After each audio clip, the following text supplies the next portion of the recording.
వాపును చూసి బల్బ్ అనుకోవద్దు. సోషల్ మీడియాలున్న ఫాలోవర్లను బట్టి మనిషికి క్రేజు పతార ఉంటుంది అనుకోవద్దు అంటున్నది బుట్టబొమ్మ. అదేనులా సినిమా హీరోయిన్ పూజా హెగ్డే. అసలు సోషల్ మీడియా అనేది లెక్కలకు తీసుకునేదే కాదు, అది వేరు, మనిషికి ఉండే విలువ వేరు. సోషల్ మీడియా ఫాలోవర్లకు సినిమాలు తీసే మాకు ఉండే క్రేజుకు సంబంధమే లేదు అంటున్నది. ఇన్స్టాగ్రాము, ట్విట్టరు, ఫేస్బుక్ల ఫాలోవర్లు 10 లక్షల 20 లక్షల మంది ఉంటారు.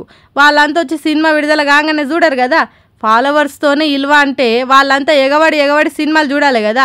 అట్లనే పెద్ద పెద్ద స్టార్లకు 5,000 10,000 మంది ఫాలోవర్లే ఉంటారు. అంత తక్కువ మంది ఫాలోవర్లు ఉన్నంత మాత్రాన వాళ్ళకు క్రేజ్ లేదు, విలువ లేదు, వాళ్ళు తీసిన సినిమాలు ఆడాయి అనేది ఏమన్నా ఉన్నదా? సోషల్ మీడియాతోని సంబంధం లేకుండా పొట్టు టికెట్లు తెగుతాయి, కోట్ల రూపాయలు వసూలవుతాయి. కొందరు సూపర్ స్టార్లకైతే సోషల్ మీడియా అకౌంట్లే ఉండయి. మరి అది ఎట్లా? కాబట్టి సోషల్ మీడియా అనేది పెద్ద సొల్లు. కొందరు నిజమైన అభిమానులు ఉంటారు కావచ్చు, కానీ వాళ్ళను సినిమా టాకీస్కు తీసుకురావాలంటే మనం మంచిగా యాక్టింగ్ చేయాలి, మనం మంచిగా కష్టపడాలి, మంచి స్టోరీలు సెలెక్ట్ చేసుకొని దానికి న్యాయం చేసేదానికి ఎంత కష్టమైనా ఓర్చుకొని చేయాలి. అప్పుడు మాత్రమే మంచి పేరు వస్తుంది, తర్వాత మనల్ని బతికిస్తుంది అన్నట్టు చెప్పిందట.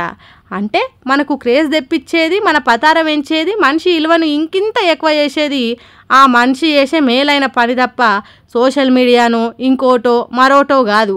కాబట్టి సోషల్ మీడియా ఫాలోవర్లు అనేది చిన్న ముచ్చట అన్నదట.